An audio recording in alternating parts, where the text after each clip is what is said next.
Sir तो ऐसा भी तो हो सकता है, मान लीजिए जैसे मैं एज अ पेट्रोल पंप का ओनर हूँ, ठीक है, मेरे पास पेट्रोल आ रहा है, ठीक है, हो सकता है मैं प्रॉफिट मार्जिन अपना बढ़ाने के लिए कुछ उसमें कुछ ऐसा चीज़ मिला रहा हूँ और नाम आ जाएगा सरकार पे कि हाँ वो पेट्रोल हो सकता मिक्स है इसलिए आपकी गाड़ी ख़राब हो रही है। हो सकता है, क्योंकि हम लोग तो कभी बोतल में तो देते ही नहीं है, वो लोग डायरेक्ट गाड़ी में डाल देते हैं, हमें पता ही नहीं चलता कि क्या डल रहा है, पानी डल रहा है, इथेनॉल डल रहा है, गन्ने का जूस डल रहा है, तो कुछ समझ में नहीं आता है उसमें। तो सर इसमें मतलब इतना ज़्यादा क्यों प्रमोट कर रहे हैं? क्या कोई इससे इथेनॉल मिलाने से क्या जो हमारा जो इन्वायरमेंट है, इन्वायरमेंट पॉल्यूशन कम हो रहा है क्या इससे? सर जैसे मैंने सुना है कि नितिन गडकरी जी बोल रहे थे कि उन्होंने मारुति के साथ मिलके एक कोलैबोरेशन किया है, मारुति वालों ने क्या किया है, एक E100 पे इथेनॉल 100 पे एक गाड़ी निकाल दी है। तो इज़ इट पॉसिबल कि पूरा 100% इथेनॉल पे कोई गाड़ी चल सकती है? सो हेलो एवरीवन, आज हम जिस टॉपिक पे बात डिस्कशन करने वाले हैं वो बहुत ही हॉट और इंटरेस्टिंग टॉपिक है जो अभी चल रहा है, वो है इथेनॉल। सो इथेनॉल वो वाला इथेनॉल नहीं, गाड़ियों में जो डलता है वो इथेनॉल की बात कर रहा हूँ मैं। तो सर आज हम उसी पे डिस्कशन करेंगे। तो मेरे साथ हैं अभय सर। नमस्कार।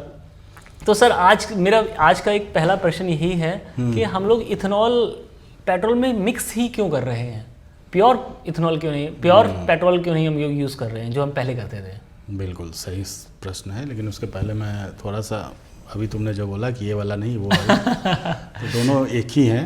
अगर ये जो इथेनॉल हम मिक्स कर रहे हैं पेट्रोल में, अगर हम प्योर फॉर्म में उसको पी सकते हैं चाहें तो, और जो एल्कोहल्स में या आपका बियर में या जो भी मिक्स होता है परसेंटेज, वो सेम ही चीज़ है, केमिकली सेम है।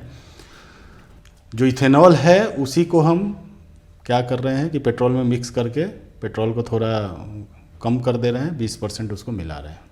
अब प्रश्न है कि हम क्यों ऐसा कर रहे हैं? बिल्कुल सर। सरकार दावा ये करना चाहती है कि हम, जैसे अगर पेट्रोल तो हमारे यहाँ हम सेल्फ सफिशिएंट पेट्रोल में है नहीं, क्रूड ऑयल जो है हम बाहर से इंपोर्ट करते हैं, फिर इसको रिफ़ाइन करके हम लोग इस्तेमाल करते हैं। और जब भी कभी बाहर के देशों में कुछ होता है, जैसे अभी हाल फिलहाल में जो युद्ध चल रहा है, उस युद्ध की वजह से बहुत सारा हमारा जो सप्लाई चेन था वो अफेक्टेड हुआ था, और उसकी वजह से रेट वेट भी बढ़े और काफ़ी किल्लत कई जगह देखने का मिला। तो सरकार का ये कहना है कि हम अपनी डिपेंडेंसी बाहर के देशों से एक्सपोर्ट पे कम करना चाहते हैं, इसीलिए हम पेट्रोल में इथेनॉल मिला रहे हैं। इथेनॉल जो है वो लोकली हम बना सकते हैं, क्योंकि इथेनॉल जो है मतलब पेड़ पौधों से बनाया जाता है। जनरली जो ईख होती है, जो शुगर केन होता है, उससे उसको बनाया जा रहा है। तो सर इसमें मतलब इतना ज़्यादा क्यों प्रमोट कर रहे हैं? क्या कोई इससे इथेनॉल मिलाने से क्या जो हमारा जो इन्वायरमेंट है, इन्वायरमेंट पॉल्यूशन कम हो रहा है क्या इससे? देखो, पहले तुमने पूछा कि क्यों प्रमोट कर रहे हैं, तो प्रमोट क्या कर रहे हैं, तो इम्पोज कर रहे हैं। प्रमोशन तो होता है कि आप प्रमोट कर रहे हो, लोग उससे इन्फ्लुएंस होकर भरवाएं, लेकिन आज के डेट में जहाँ तक मेरी जानकारी है, आपको प्योर फॉर्म में पेट्रोल मिल नहीं रहा है। जो भी पेट्रोल मिल रहा है उसमें ऑलरेडी प्री मिक्स है 20%, और मुझे तो पूरा डाउट होता है कि ये कहीं ना कहीं उससे ज़्यादा भी मिक्स है। हमें बोला जा रहा है कि 20% है, क्योंकि ये जो इश्यूज़ दिख रहे हैं सोशल मीडिया पे, या कई लोग अपने व्हीकल में प्रॉब्लम उनको हो रहा है, तो कहीं ना कहीं E20 से तो शायद ये प्रॉब्लम्स क्रिएट ना हो। कहीं ना कहीं कुछ जगह, या हो सकता है हर जगह ना, तो कुछ जगह पे ओवर ब्लेंडेड पेट्रोल मिल रहे हैं जो कि 20% से ज़्यादा है, और जिसकी वजह से ये सारी चीज़ें हो रही हैं। ये मेरा डाउट है, मैं इसमें कंफर्म नहीं हूँ, तो इसमें मैं दावा नहीं कर सकता, बट हाँ डाउट तो है। तो सर इससे इन्वायरमेंट को क्या, इन्वायरमेंट में कैसे पॉल्यूशन कम हो रहा है? अरे यार, ये सब बकवास बात है एक तरह से कहा जाए तो। अब ये कह रहे हैं कि जो इथेनॉल है उसका केमिकल फार्मूला होता है C2H5OH, उसमें ऑक्सीजन है, तो ज़्यादा अच्छे तरीके से जल जाएगा, कंबशन उसका कंप्लीट होगा। अगर कंबशन ज़्यादा बेटर होगा तो उससे क्या होगा कि पॉल्यूशन, कार्बन मोनोऑक्साइड कम बनेगा, क्योंकि जो अनबर्न कार्बन बच जाता है वो कार्बन मोनोऑक्साइड बना देता है ऑक्सीजन की कमी की वजह से। तो वो चीज़ें नहीं बनेगी, क्योंकि उसके पास ऑलरेडी एक ऑक्सीजन है। लेकिन हाँ, ये आप केमिकल फार्मूला के रूप में देखोगे तो शायद ये सही बात है, लेकिन ओवरऑल पॉल्यूशन कम हो सकता है इससे। ये बहुत ही छोटा सा पार्ट है, उससे क्या, अपने समंदर में 1 लोटा पानी डाल दो या 1 लोटा पानी निकाल दो, तो क्या फ़र्क पड़ने वाला है? बिल्कुल सर। तो ये सब सिर्फ मतलब लोगों को कन्विंस करने का ट्रिक है। मुझे नहीं लगता कि इससे कोई पॉल्यूशन, एक्चुअल पॉल्यूशन फिगर पे कोई फ़र्क पड़ने वाला है। तो सर ये आजकल जो हम E20 इथेनॉल पेट्रोल ब्लेंडिंग डलवा रहे हैं, इथेनॉल ब्लेंडिंग पेट्रोल डलवा रहे हैं, तो इससे क्या गाड़ियों पे भी इफेक्ट आ रहा है क्या? जैसे मैं आजकल इंस्टाग्राम या यूट्यूब पे काफ़ी सारी वीडियोस देख रहा हूँ, लोगों की गाड़ियाँ बंद हो रही हैं, लोगों को बहुत ज़्यादा प्रॉब्लम आ रही है, उसका जो भी फ्यूल है, इन जो पेट्रोल फ्यूल वाला टैंक होता है उसका वो ख़राब हो रहा है। तो ऐसा कुछ रियल में हो रहा है इस पेट्रोल की वजह से? मेरे पास ऑलरेडी होंडा सिटी है। मैं आई डोंट नो कि कितने दिनों से ब्लेंडेड पेट्रोल मिल रहा है, लेकिन जब से मैंने ध्यान दिया है तब से तो ब्लेंडेड पेट्रोल मिल रहा है और मुझे ऐसा कोई प्रॉब्लम फेस हुआ नहीं है। जो जब तक कि जो मेरा सवाल है, जो मेरी एक्सपीरियंस है, जो सोशल मीडिया पे न्यूज़ आ रहे हैं, डेफिनेटली कुछ ना कुछ तो होगा, ऐसे फैब्रिकेटेड तो नहीं होगा। प्रॉब्लम्स हो सकती हैं और उस प्रॉब्लम का मेन जड़ में जो कारण हो सकता है कि ज़्यादा मिक्स हो पेट्रोल में, इथेनॉल ज़्यादा हो, 20% से ज़्यादा हो, 30-40% हो, या उसके अलावा कुछ और उसके बहाने मिक्स कर दिया गया हो, तो इस वजह से प्रॉब्लम हो सकती है।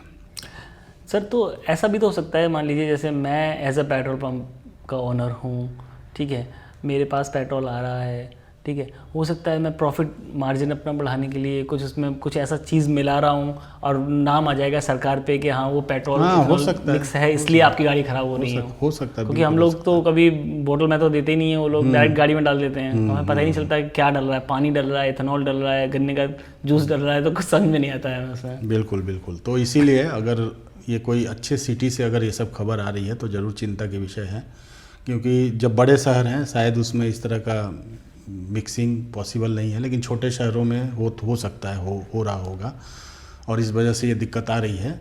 तो डेफिनेटली इन चीज़ों को समझने की बहुत ज़रूरत है। जहाँ तक इसकी केमिस्ट्री की बात है, अगर आप पूछोगे मुझसे कि इसकी केमिस्ट्री क्या है और क्यों प्रॉब्लम आ सकती है, तो थ्योरेटिकल बात अगर फिर करें तो थ्योरेटिकल बात में क्या होता है कि जो अल्कोहल होता है, इथेनॉल जिसको कह रहे हैं, या नॉर्मल जो अल्कोहल है, वो अल्कोहल पानी में मिक्स हो जाता है और उसमें हाइग्रोस्कोपिक प्रॉपर्टीज़ होती है।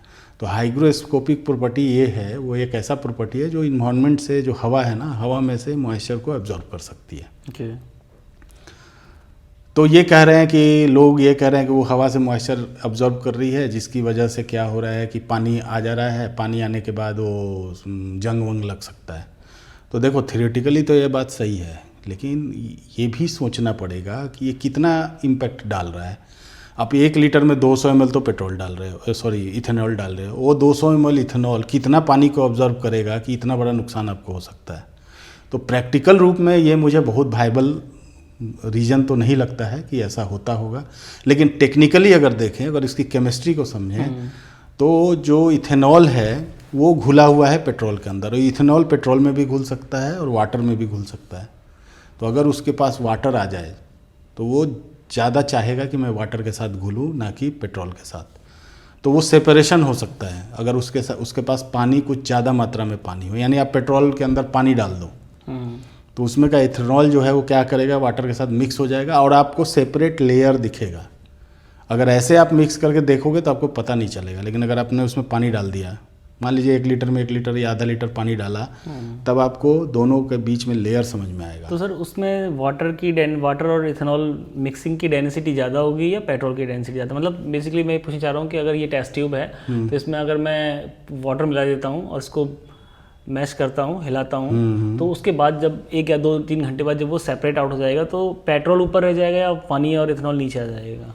पानी देखो सबसे हैवियर होता है, उसके बाद इथेनॉल होता है और उससे भी हल्का होता है पेट्रोल। अगर सर पानी नीचे रह जाएगा तो हमारा फ्यूल टैंक भी ऐसा ही कुछ होता है, मान लीजिए यहाँ पे भरा हुआ है, तो पानी नीचे रह जाएगा तो सबसे नीचे यहीं से वायर होता है, यहीं से ट्यूब होता है पेट्रोल जाने का, गाड़ी में इंजन में जाने का, तो वो सबसे पहले पानी जाएगा।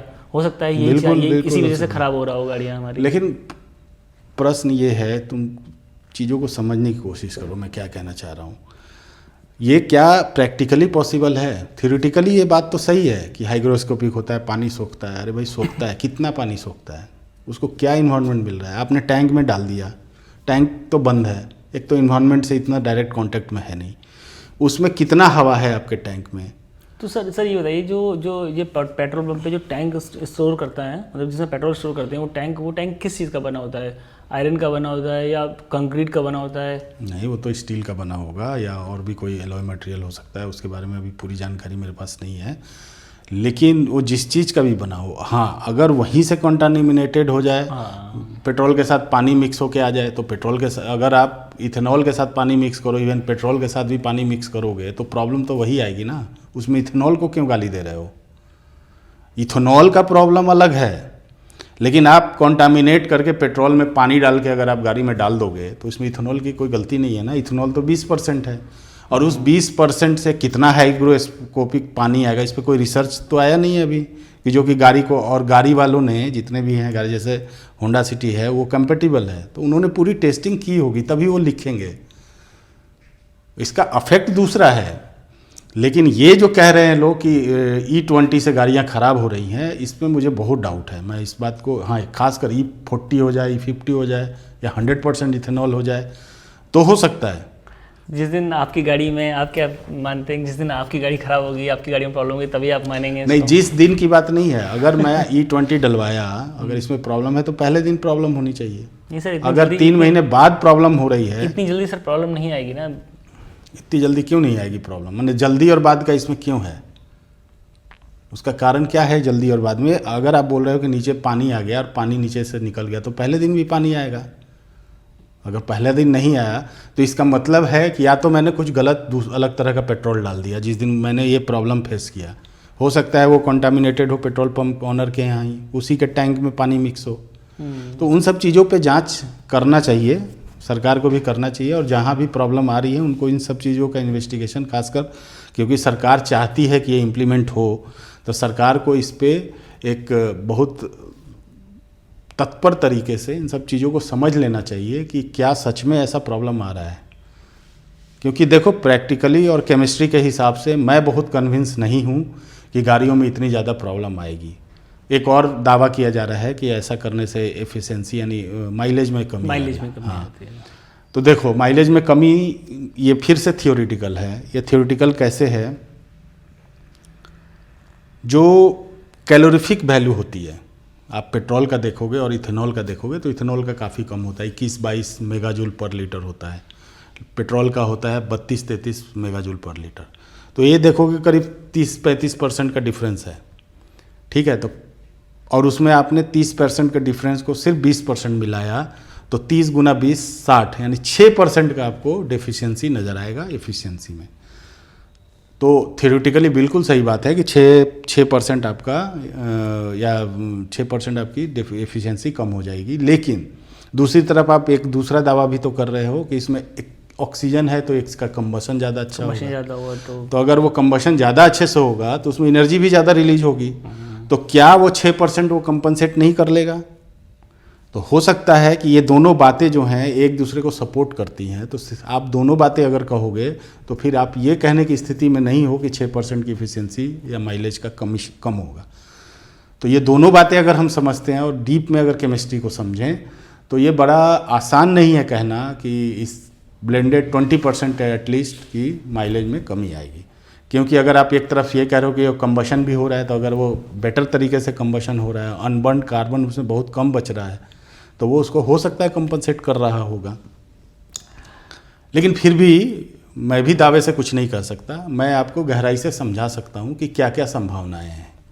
सर, अभी कुछ टाइम पहले गवर्नमेंट ईवी को बहुत प्रमोट कर रही थी कि ईवी लाओ, ईवी करो, सब चीज़ ईवी की व्हीकल खरीदो, चार्जिंग स्टेशंस बना रही थी। बट अभी बिल्कुल एकदम से डाइवर्ट ही हो गया है ये पूरा इथेनॉल की तरफ। तो आपको नहीं लगता कि ऐसा कि गवर्नमेंट को इथेनॉल मिलाने की जगह ईवी को प्रमोट करना या ईवी के चार्जिंग स्टेशन पे काम करना चाहिए ज़्यादा, सो दैट ये पेट्रोल का प्रॉब्लम ही जड़ से ख़त्म हो जाए हमारा? तो ऐसा क्यों नहीं कर रही है? नहीं, देखो, ईवी में भी हम सेल्फ सफिशिएंट तो है नहीं। ईवी के बैटरी में रेयर अर्थ मेटल यूज होते हैं और वो भी कहीं ना कहीं बाहर से ही आते हैं। इंडिया में तो बनते नहीं हैं। तो ऐसा नहीं है कि अगर हम पूरी तरह 100% ईवी में शिफ्ट हो जाएं तो ये जो ओवरसीज वाला प्रॉब्लम सॉल्व हो जाएगा, वो सॉल्व तो होगा नहीं, डिपेंडेंसी तो बनी रहेगी। बट दूसरा जो है ईवी को मैं अभी बहुत ही नेसेंट स्टेज में मानता हूँ, और ईवी की गाड़ी लेना आज के डेट में बहुत अच्छा डिसीजन मैं नहीं मानता। अगर आपके पास एक ही गाड़ी है तो आप दूसरा गाड़ी, तीसरा गाड़ी एक्सपेरिमेंट के लिए गाड़ियाँ, काफ़ी ऐसी टाटा की काफ़ी ऐसी गाड़ियाँ आ चुकी हैं जो 400 500 का मतलब रेंज प्रोवाइड कर रही हैं आपको, I think which is sufficient for. देखो ये सिर्फ आप ऐसे समझो कि आपके पास मोबाइल है, वो दिन भर का माइलेज देता है, फिर भी कभी ना कभी ऐसा होता है कि आपका मोबाइल बैटरी के बिना बंद हो जाता है। होता है या नहीं होता है? अगर ये होता है तो गाड़ी में क्यों नहीं हो सकता है? रिस्क तो है। और जिस समय बंद होगा उस समय आपके पास क्या रिसोर्सेज हैं उसको चार्ज करने के लिए, वो अभी रोबस्ट मेरे हिसाब से तो नहीं है।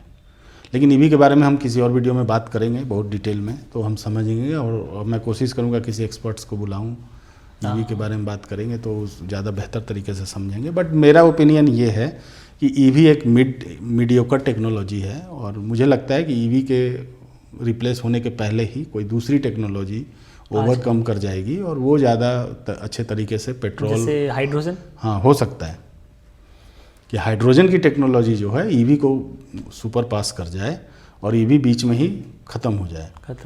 जैसे हमारे पास पहले एक कैसेट आता था, फिर सीडी आया, फिर सीडी ज़्यादा दिन नहीं चला, डीवीडी आ गया, फिर डीवीडी को सुपर पास कर लिया पेन ड्राइव में। और आज का डेट ऐसा है कि पेन ड्राइव की भी उतनी ज़रूरत नहीं है। तो इसी तरह का जो टेक्नोलॉजी जो एक्सेप्टेबल हो, कन्वीनियंट हो, उसको यूज करना आसान हो, सिर्फ प्रमोशन से सिर्फ आप उसका एक एस्पेक्ट देख के उसको नहीं डिसाइड कर सकते कि ये टेक्नोलॉजी सबसे अच्छा है। सर कुछ मैंने वीडियोस देखे हैं ऐसे जिसमें लोग बाग दावा कर रहे हैं कि वो भूटान गए हैं, ठीक है, वहाँ पे पेट्रोल बहुत सस्ता मिल रहा है इंडिया से, इवन दो वो भूटान या और भी कई आसपास के देश इंडिया से ही पेट्रोल खरीदते हैं। तो वो ऐसा कैसे पॉसिबल है कि वहाँ पे सस्ता मिल रहा है, यहाँ पे इतना महंगा मिल रहा है, वो भी विदाउट इथेनॉल ब्लेंडिंग पेट्रोल है, वो इतना सस्ता मिल रहा है। हाँ, नहीं तो अभी एक प्रश्न ये भी है ना कि इथेनॉल सस्ता है कि पेट्रोल, तो अभी ये नहीं कहा जा सकता। इथेनॉल हो सकता है पेट्रोल से महंगा ही हो, तो हम क्यों मिला रहे हैं फिर इसमें जब इथेनॉल? तो सस्ता करने के लिए नहीं मिला रहे हैं ना, हमारा मिलाने का मकसद डिपेंडेंसी कम करना है। हो सकता है वो थोड़ा महंगा पड़े आज के डेट में, लेकिन कल को अगर हम इसमें सक्सेसफुल होते हैं और सेल्फ डिपेंडेंट होते हैं तो वो हमारे देश के लिए ओवरऑल अच्छा है। जैसा सरकार दावा कर रही है, मैं दावा नहीं करता, मैं सारे रिजल्ट आने के बाद ही कुछ दावा करूंगा, लेकिन फिर भी मैं एक चीज़ ये बताना चाहता हूँ कि कोई भी कंट्री में पेट्रोल का दाम सिर्फ उसका दाम ही नहीं होता है, उसका टैक्स स्ट्रक्चर होता है। हो सकता है वो सब्सिडी दे रही हो, भूटान की सरकार पर लीटर पे सब्सिडी दे रही हो, मुझे भूटान का अभी टैक्स स्ट्रक्चर याद नहीं है, पता नहीं है, बट इंडिया में तो आपका 30 से 40%, 40 से 55% तक टैक्स होता है उसके ऊपर। तो इसलिए यहाँ पे जो भी रिटेल प्राइस है वो टैक्सेशन के बाद इतना मिलता है। उसमें आपका जो आप अगर उसका बाइफर्केशन करोगे तो सबसे पहले तो आप क्रूड ऑयल लाते हो, उसमें आपका फ्राइट का खर्चा होता है, फिर उसको रिफाइन करने का खर्चा होता है, फिर जो हमारी OMC है, जो मैन्युफैक्चरर्स हैं वो अपना मार्जिन उसमें रखती हैं, फिर वो डीलर के पास जाता है, डीलर का अपना मार्जिन होता है, ये सब तो मार्जिन है। उसके बाद फिर एक्साइज ड्यूटी लगता है, उसके बाद जहाँ बिक रहा है जिस स्टेज में वहाँ पे वैट लगता है, तो इतने सारे टैक्स जोड़ने के बाद फिर आपका रिटेल प्राइस आता है। तो पेट्रोल की जो टैक्स स्ट्रक्चरिंग है वो भूटान से कैसा है वो कंपेयर करना पड़ेगा। तो हो सकता है भूटान में हो सकता है सरकारी 2-4 रुपये दे रही हो ऊपर से, तो इसलिए सस्ता मिलता हो, ठीक है, या उसका टैक्स स्ट्रक्चर जीरो हो, तो वो एक बार समझना पड़ेगा। हाँ, ये पहले इनिशियल में नितिन गडकरी जी दावा कर रहे थे कि हम जब इथेनॉल मिला देंगे पेट्रोल में तो पेट्रोल का रेट डाउन हो जाएगा, बट ऐसा तो कुछ हुआ नहीं है, रेट और ज़्यादा हाई हो गया है हमारा। रेट हाई होने का कारण अभी तो युद्ध को दे रहे हैं कि बाहर से तेल आने में दिक्कत हो रही है, तो हो सकता है उसकी वजह से रेट बढ़े हैं, इंटरनेशनल मार्केट में भी रेट बढ़ा है।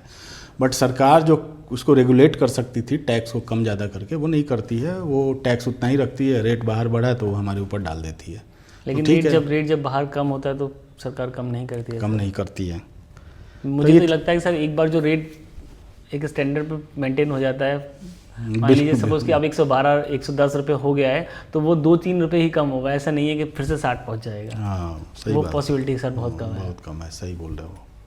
तो ये है वो सरकार की पॉलिसी है, अब उस पर हम कुछ ज़्यादा कर नहीं सकते हैं। हर सरकार का अपना पॉलिसी, अपनी प्रायोरिटीज़ हैं, सरकार अपने हिसाब से देश को आगे बढ़ाने की कोशिश करती है, बट हर सरकार की प्रायोरिटीज़ अलग होती हैं, हर आदमी खुश नहीं हो सकता। हर पॉलिसी किसी न किसी को ध्यान में रख के बनाया जाता है, तो कुछ लोग उसमें लाभान्वित होते हैं, कुछ लोगों को फ़ायदा नहीं होता, तो इसमें क्या कह सकते हैं। तो सर आजकल मैं जैसे अपनी गाड़ी में E20 फ्यूल डलवा रहा हूँ, तो क्या मैं अपनी गाड़ी को ग्रीन कार बोल सकता हूँ क्या? नहीं, E20 से आप ग्रीन कैसे बोलोगे? ग्रीन बिल्कुल नहीं बोल सकते हो। कुछ भी नहीं बोल सकते हो, जैसा पहले आपका पॉल्यूशन हो रहा था आज भी उतना ही हो रहा होगा। अगर वो 1-2% कम हो जाए तो उससे कुछ फ़र्क नहीं पड़ता, उसमें मैं उसको कुछ भी नहीं मानता हूँ। सर ईवी जो 100% मतलब इलेक्ट्रिसिटी पे चलती है, तो उसको हम क्या ग्रीन कार बोल सकते हैं क्या? पता नहीं बोल सकते हैं कि नहीं, मुझे तो नहीं लगता कि बोल सकते हैं। उसको ग्रीन बोलने के लिए बहुत सारी चीज़ें ग्रीन करनी पड़ेंगी पहले। जैसे आप पहले मैन्युफैक्चरिंग कर रहे हो उसको, तो उसमें कौन सा पावर यूज हुआ है? ग्रीन पावर यूज हुआ है, ग्रे पावर यूज हुआ है। अगर उसमें भी आपने ग्रे यूज किया, उसके बाद चलो बन गया, उसका जो उसकी बैटरी है वो कौन से पावर से चार्ज कर रहे हो? ग्रीन से कर रहे हो कि ग्रे से कर रहे हो? सर ग्रे पावर क्या होता है? ग्रे पावर जो कोल बेस्ड थर्मल पावर से बनता है। जो थर्मल पावर से एनर्जी बनती है उसे ग्रे बोलते हैं। और ग्रीन बोलते हैं जिसमें पॉल्यूशन जीरो हो, जैसे रिन्यूएबल एनर्जी हो गया, विंड हो गया, सोलर हो गया। और जिसमें पॉल्यूशन हो रहा है वो ग्रे पावर है। तो अगर ग्रे पावर से ही चार्ज कर रहे हो, ग्रे पावर से ही इसको बना रहे हो, तो ग्रीन कैसे हुआ? तो ग्रीन अभी बहुत मुश्किल है कहना कि ग्रीन है कि नहीं है। ग्रीन आपके डिपेंड करेगा कि आप उसको चार्ज कैसे करते हो, आप उसको चलाते कैसे हो, उसको मैन्युफैक्चर कैसे करते हो। तो इन सब चीज़ों पर डिपेंड करता है कि वो ग्रीन है कि ग्रे है। तो फिर सर आजकल लोगों को इतनी प्रॉब्लम हो रही है, तो आप मतलब क्या बोलना चाहेंगे इस पे कि फ्यूचर में क्या सॉल्यूशन निकलेगा, या ये ट्रायल चल रहा है, या आगे जाके हम लोग मतलब ये अभी गवर्नमेंट? मैं तो बस सरकार को यही कहूँगा कि सरकार को एडमेंट होना नहीं चाहिए, सरकार को प्रॉब्लम को एड्रेस करना चाहिए और देखना चाहिए कि क्या सच में ये जो प्रॉब्लम रिपोर्ट हो रही है वो ब्लेंडिंग पेट्रोल से हो रही है या काला बाजारी से हो रही है। अगर उसमें कुछ लोग ऐसे हैं जो उसका गलत फ़ायदा उठा रहे हैं तो फिर उनको पकड़ना चाहिए। और अगर ब्लेंडिंग पेट्रोल से प्रॉब्लम हो रही है तो सरकार को पॉलिसी चेंज करना चाहिए। इस पे और समझने की ज़रूरत है। या तो गाड़ियाँ जब तक नहीं अपग्रेड होती हैं, या उनको ऑप्शन देना चाहिए। ऑप्शन देना चाहिए एटलीस्ट। सर आप एकदम से पूरी दुनिया पे या पूरे इंडिया पे एकदम से आप टेस्टिंग नहीं कर सकते हैं। बिल्कुल टेस्टिंग का आप ये नहीं बना सकते। दूसरा है कि अगर आपको प्रमोट करना है तो 10-20 रुपये दाम कम कर दीजिए E20 का। अपने आप लोग जो कंपेटिबल होंगे वो ट्राई करेंगे। तो इस तरह से धीरे धीरे होगा। अब जिनके पास पुरानी गाड़ियां हैं जो कंपेटिबल नहीं हैं, उनको में भी आप डलवा रहे हो और वो अगर फेस कर रहे हैं प्रॉब्लम, तो ये तो दिक्कत है ना, ये तो सही नहीं है ना। इसमें तो लोग नाराज़ होंगे। बिल्कुल सर जैसे मैंने सुना है कि नितिन गडकरी जी बोल रहे थे कि उन्होंने मारुति के साथ मिलकर एक कोलैबोरेशन किया है। मारुति वालों ने क्या किया, एक E100 पे इथेनॉल 100 पे एक गाड़ी निकाल दी है। तो इज़ इट पॉसिबल कि पूरा 100% इथेनॉल पे कोई गाड़ी चल सकती है? या 100% इथेनॉल पे चलेगी तो प्रॉब्लम नहीं आएगी। प्रॉब्लम तो तब आती है जब आप उसमें मिक्स करते हो, क्योंकि मिक्स करने से क्या होता है, वो सेपरेशन का और ये सब इश्यूज़ होता है। जब 100% इथेनॉल होगा तो उसमें थोड़ा बहुत पानी भी होगा, तो उससे कोई प्रॉब्लम नहीं। पानी जाएगा, इवापोरेट हो जाएगा। उसमें पानी अलग नहीं होगा। पानी अलग का केस तो तब होता है ना कि जब आप उसको 2-3 चीज़ें मिक्स कर रहे हो, तब उसमें पानी का सेपरेशन होता है और नीचे पानी बैठता है। लेकिन पानी और इथेनॉल तो इतने अच्छे फ्रेंड हैं कि दोनों मिक्स हो जाएंगे। तो थोड़े बहुत मिक्स होंगे तो गाड़ी को ऐसा डिज़ाइन किया जाएगा कि वो इतनी मिक्सिंग के लिए वो गाड़ी उतना कंपेटेबल हो, वो उससे कोई इशू ना हो। तो मुझे लग रहा है कि 100% वाला ज़्यादा बेटर है रेदर देन कि आप तो 100% मतलब वो ब्रेक कैसे होगा? उससे इतना एनर्जी मिलेगा उसे कि गाड़ी चल सके? गाड़ी चलेगी, उसका एफिशिएंसी कम होगा, माइलेज कम मिलेगा। और क्या होगा, माइलेज अभी आपको 20 का मिल रहा है, उसमें 12 का मिलेगा। यही फ़र्क होगा और क्या होगा, क्योंकि उसका कैलोरीफिक वैल्यू तो कम है ही, 30% तक कम है। तो वो एक अलग मसला है। अब उसको कम कर दो, 50% दाम में कर दो, तो बराबर ही हो गया। बिल्कुल सही है सर। तो सर ठीक है, अभी मेरे तो इतने ही क्वेश्चंस थे। इनकेस उम्मीद है आपके सारे डाउट्स हैं जो क्लियर हुए होंगे। हम लोगों के बातचीत से काफ़ी चीज़ें क्लियर हुई होंगी। और अगर आपको वीडियो अच्छा लगा तो सबसे पहले सब्सक्राइब जरूर करिए। सब्सक्राइबर्स की ज़रूरत है। हम लोग बहुत मेहनत कर रहे हैं चीज़ों को आपको सही जानकारी लेके आने के लिए। तो मिलते हैं ऐसे ही किसी वीडियो में। और आपके अभी इससे रिलेटेड कुछ क्वेश्चंस हो? हाँ, क्वेश्चन है तो ज़रूर कमेंट में डालिए। हम लोग इसको ज़रूर इस पर आंसर देने की कोशिश करेंगे। मिलते हैं अगले वीडियो में। नमस्कार।